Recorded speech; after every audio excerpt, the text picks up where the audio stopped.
Welcome to Kenton's videos. Enjoy the video.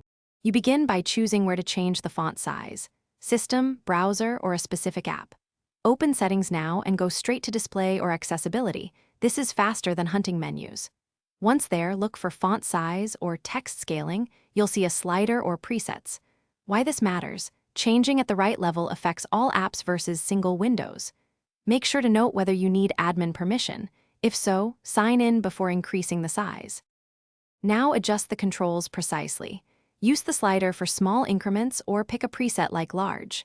If available, change text scaling or DPI for system-wide impact. 125% or 150% often balances space and legibility. Once you move the slider, preview the sample text. You want clear letters without clipping. If adjusting a browser, change the zoom or font size in advanced settings and test on multiple pages. Make sure to apply or save changes so they persist after. Finish by restarting apps or the device to ensure the new font size sticks.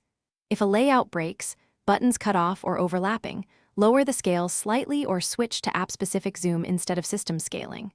Once done, test common tasks like reading email and browsing to confirm comfort. If problems persist, use accessibility tools such as a magnifier or high-contrast text as a fallback.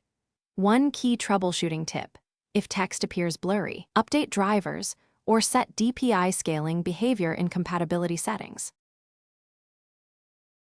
Thanks for watching. Consider subscribing if we helped you.